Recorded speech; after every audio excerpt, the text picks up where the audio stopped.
आप सभी को नमस्कार। एक बार फिर से स्वागत है इस ऑनलाइन क्लास में। क्लास 7th मैथमेटिक्स चैप्टर 2 है fractions and decimal. This is part 2 in second video. Now exercise 2.1 is discussed here completely. पिछले वीडियो में भी हमने फर्स्ट क्वेश्चन को कम्प्लीटली सॉल्व किया था और वो यहाँ भी सॉल्व है, तो फिर उसको डिस्कशन की इतनी ज़रूरत नहीं है, आप देख सकते हैं इनको। सेकेंड क्वेश्चन से हम डिस्कस करेंगे यहाँ, because all these has been discussed in the previous video, तो दोबारा इसकी ज़रूरत नहीं। हाँ, सेकेंड क्वेश्चन ये यहाँ से आप देख सकते हो। Arrange the following in A descending order 2/9, 2/3, 8/21। ये आपको मतलब असेंडिंग ऑर्डर में अरेंज कर डिसेंडिंग ऑर्डर में करना है। डिसेंडिंग ऑर्डर मीन्स घटते हुए क्रम में, सबसे बड़ा फिर उससे छोटा फिर उससे छोटा, इस तरह से। और चूँकि ये फ्रैक्शंस हैं, अगर ये इंटीजर्स होते या नेचुरल नंबर होते तो आप डायरेक्टली इनको अरेंज कर सकते थे, लेकिन यहाँ फ्रैक्शंस हैं विद द डिफरेंट डिनोमिनेटर्स। अगर इनके डिनोमिनेटर भी सेम होते तो भी आप अरेंज कर लेते। तो यहाँ with different denominators they are, but to arrange them you have to make denominator equal. अब यहाँ 9, 3 और 21 है, तो इनके एलसीएम के बराबर इनके डिनोमिनेटर को बनाना होगा आपको, तभी वो इक्वल होंगे। या एलसीएम का कोई मल्टीपल होगा तो भी हो सकता है। तो 9, 3 और 21 का एलसीएम क्या होगा? तो आई थिंक इट इज़ 63, अगर आप एलसीएम निकालें तो। क्योंकि 3 दोनों को, 9 और 21 दोनों को डिवाइड करता है। तो अब 9 7 जा 63, 21 3 जा 63, तो 63 इनका एलसीएम होगा। अब 2/9 है तो 63 डिनोमिनेटर कैसे बनेगा? तो 7 न्यूमरेटर और डिनोमिनेटर दोनों में मल्टीप्लाई किया गया, तो ये 14/63 हो गया।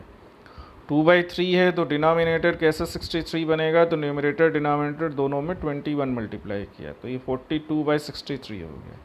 8/21 है, कैसे बनेगा डिनोमिनेटर इसका 63? तो 3 मल्टीप्लाई किया गया, तो ये आ गया 24/63। अब आप देख सकते हैं कि तीनों के डिनोमिनेटर सेम हो गए। पहला 14/63, दूसरा 42/63 और तीसरा 24/63। Now which is the largest? 42/63 largest है, उसके बाद 24/63 है, फिर 14/63। तो ये इस ऑर्डर में अरेंज होंगे। 42/63 ग्रेटर दैन 24/63 ग्रेटर दैन 14/63। अब ओरिजिनल फ्रैक्शंस किसके करस्पॉन्डिंग है? तो 42/63 2/3 है, 24/63 8/21 है, 14/63 2/21 है। तो ये इनको डिसेंडिंग ऑर्डर में अरेंज किया गया। सबसे पहले सबसे बड़ा, फिर उससे छोटा, फिर लास्ट में सबसे छोटा, ये अरेंज किया गया। लेकिन अरेंज करने के लिए इनके डिनोमिनेटर्स को सेम बनाया गया है, ठीक है। नेक्स्ट है दूसरा part, arrange the following descending order 1/5, 3/7, 7/10। इनको डिसेंडिंग ऑर्डर में अरेंज करना है। इनके भी डिनोमिनेटर डिफरेंट हैं, 5, 7 और 10। तो 5 10 को डिवाइड करता है, तो 7 और 10 का ही एलसीएम हम निकालें तो वो 17 होगा, 70। और सबके डिनोमिनेटर को 70 बनाना है, तो 1/5 में क्या मल्टीप्लाई करेंगे न्यूमरेटर डिनोमिनेटर में? तो 14 मल्टीप्लाई करेंगे, तो 1/5 हो गया 14/70। 3/7 है तो न्यूमरेटर डिनोमिनेटर दोनों में 10 मल्टीप्लाई करें, तो ये हो गया 30/70। 7/10 है तो न्यूमरेटर डिनोमिनेटर दोनों में हम 7 से मल्टीप्लाई करेंगे, तो 49/70 हो गया। तो इसमें लार्जेस्ट कौन सा है? 49/70, उसके बाद 30/70, उसके बाद 14/70। तो ये इस फॉर्म में अरेंज हो गया। अब 49/70 किसके करस्पॉन्डिंग है? तो 7/10 के करस्पॉन्डिंग है। 30/70 किसके करस्पॉन्डिंग है? तो 3/7 के। तो ये ओरिजिनल फॉर्म में भी हो गया, 7/10 greater than 3/7 and greater than 1/5। अब देखिए थर्ड क्वेश्चन है, in a magic square the sum of the numbers in each row in each column and along the diagonals is the same is this a magic square? सभी होना चाहिए, along the rows, along the columns, along the diagonals, सबका sum जो होना चाहिए वो same होना चाहिए, तब वो मैजिक स्क्वायर होगा। तो देखिए इसमें sum along the first row, ये 4/11, 9/11, 2/11, तो ये आ गया 15/11। In the same way sum along the second and third row भी 15/11 होगा, आप देख सकते हो। Sum along the first column 4/11 plus 3/11 plus 8/11, that is 15/11। इसी तरह से सेकंड और थर्ड कॉलम के अलोंग भी 15/11 ही होगा, आप सम करके देख सकते हो। सम अलोंग फर्स्ट कॉलम देखिए, फर्स्ट कॉलम क्या है यहाँ? 4/11 plus 5/11 plus 6/11, that is 15/11। Sum along the second column 2/11 plus 5/11 plus 8/11, that is 15/11। तो आप देख रहे हो हर रो, हर कॉलम और हर डायगोनल के लॉन्ग सम सेम आ रहा है। This means this is a magic square. अगर कहीं एक भी डिफरेंट आता तो मैजिक स्क्वायर नहीं होता। Now question number 4, a rectangular sheet of paper is 12 integral part 1/2 centimeter long and 10 integral part 2/3 centimeter wide. Find its perimeter.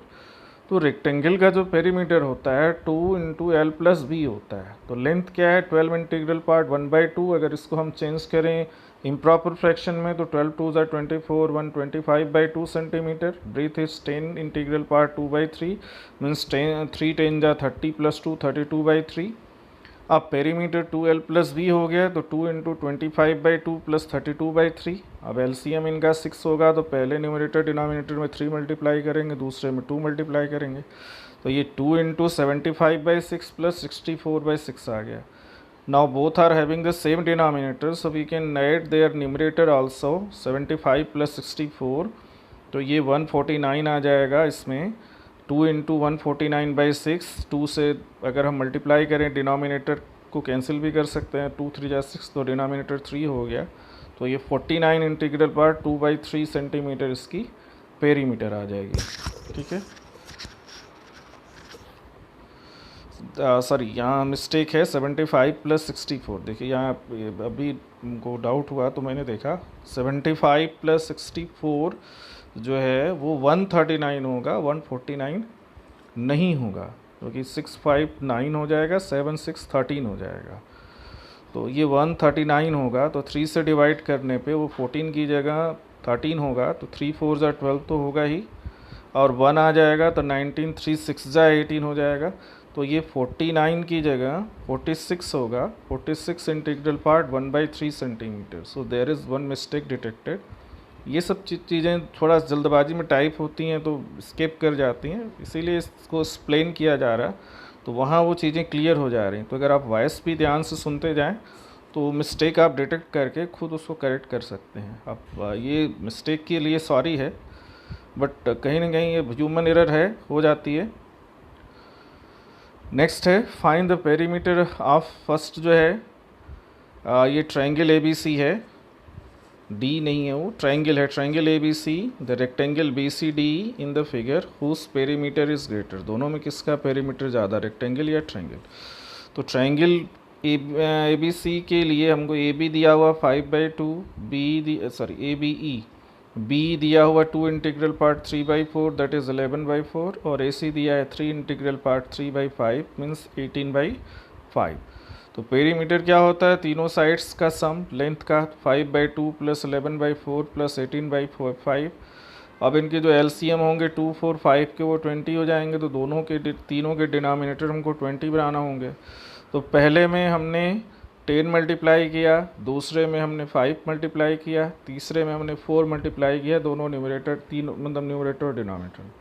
तो पहला जो हो जाएगा वो 50/20 हो जाएगा, दूसरा जो है 55/20 हो जाएगा, और तीसरा 72/20 हो गया। अब दोनों का तीनों का डिनोमिनेटर सेम हो गया तो न्यूमरेटर 50 प्लस 55 प्लस 72, अब ये 177 आ जा रहा है।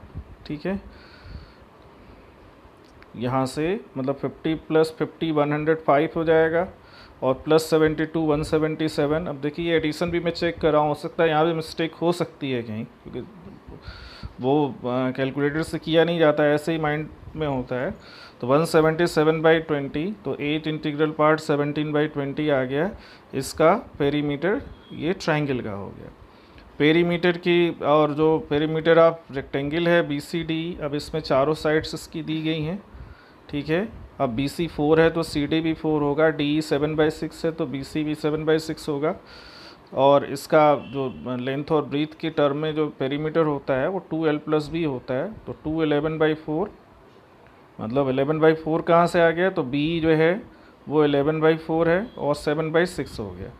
अब इनके डिनोमिनेटर 4 और 6 हैं, जिनका LCM जो होता है 12 होता है। तो पहले न्यूमरेटर डिनोमिनेटर में 3 और दूसरे में 2 मल्टीप्लाई किया गया, तो ये 2 इंटू 33/12 प्लस 14/12 आ गया। अब डिनोमिनेटर सेम हो गया तो 33 प्लस 14/12 होगा, तो 33 प्लस 14 47/12 हो गया। 2 मल्टीप्लाई करेंगे हम तो 12 से 2 से 12 को काटें 6 हो गया तो 47/6, तो 7 इंटीग्रल पार्ट 5/6 सेंटीमीटर इसका पेरीमीटर हो गया। अब किसका पेरीमीटर ज़्यादा है, तो आप ट्रायंगल का पेरीमीटर देखिए और रेक्टेंगल का, तो ट्रायंगल के में जो है इंटीग्रल पार्ट ही ज़्यादा 8 है और यहाँ 7 है, तो this means perimeter of the triangle is more than the perimeter of rectangle. ठीक है, अब यहाँ वो चीज़ लिखी नहीं है, कंपेरिजन करना है, यहाँ क्वेश्चन है यहाँ पे whose perimeter is greater means triangle's perimeter is more than the perimeter of the rectangle।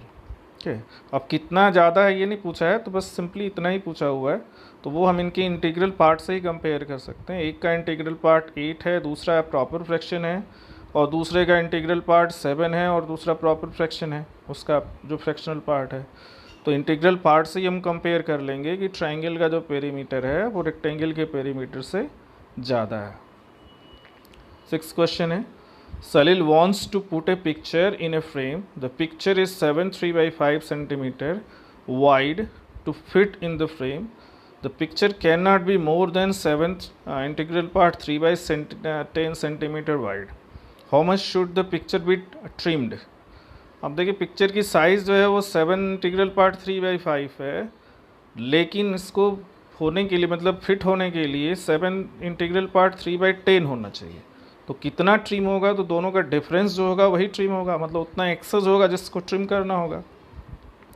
So trimming required is 7 integral part 3/10 3/5 minus 7 integral part 3/10। अब देखिए दोनों के इंटीग्रल पार्ट 7 है, हम उनको अलग करके कैंसिल भी कर सकते हैं, no need of changing them in improper fractions, but here it is change in improper fraction, that is 7 cancel हो जाता तो 3/5 माइनस 3/10, ऐसे भी हम कर सकते थे। एलसीएम जब 10 हो जाता तो 6 माइनस 3 3/10 ही आता। देखिए यहाँ भी आंसर तो हर केस में एक ही चीज़ आएगी, but the way of solving are different, आप अलग तरह से कर सकते हैं।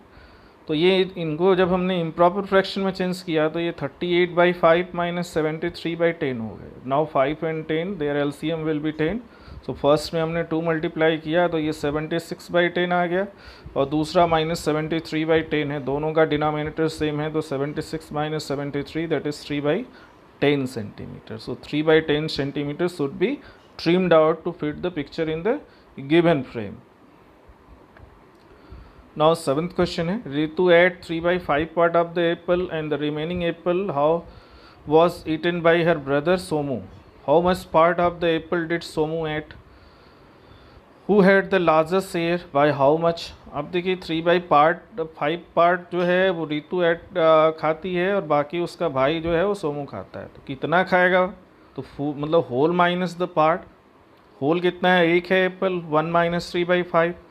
अब दोनों का डिनोमिनेटर 5 बनाया गया, तो 1 में हमने 5 नीचे ऊपर दोनों मल्टीप्लाई किया तो ये 5/5 माइनस 3/5 हो गया, तो 5 माइनस 3/5 दैट इज़ 2/5, मतलब सोमू ने 2/5 पार्ट खाया।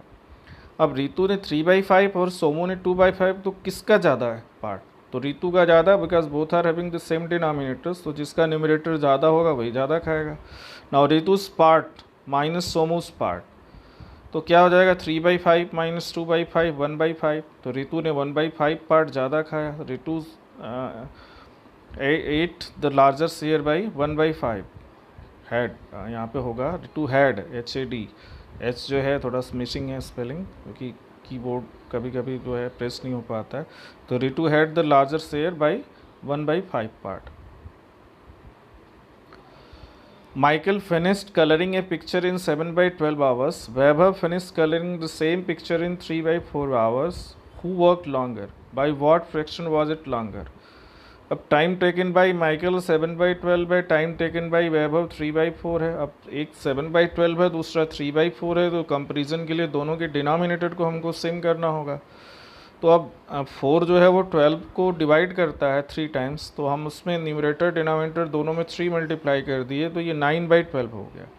अब जो वैभव का पार्ट है वो 9/12 हो गया, माइकल 7/12। अब दोनों का डिनोमिनेटर सेम है, तो हम इजीली कंपेयर कर सकते हैं। वैभव का न्यूमरेटर ज़्यादा means Vaibhav has taken more time, since 9 greater than 7 Vaibhav work longer. Now 3/4 minus 7/12, और कितना लॉन्गर वो वर्क करता है, तो दोनों का डिफरेंस होना चाहिए। 9/12 माइनस 7/12 हो गया, दैट इज़ 2/12 मीन्स 1/6। तो 1/6 आवर्स वो ज़्यादा काम करता है, मतलब उसी सेम थिंग को कलर करने के लिए। So Weber took 1/6 hours longer than the Michael. So thank you very much.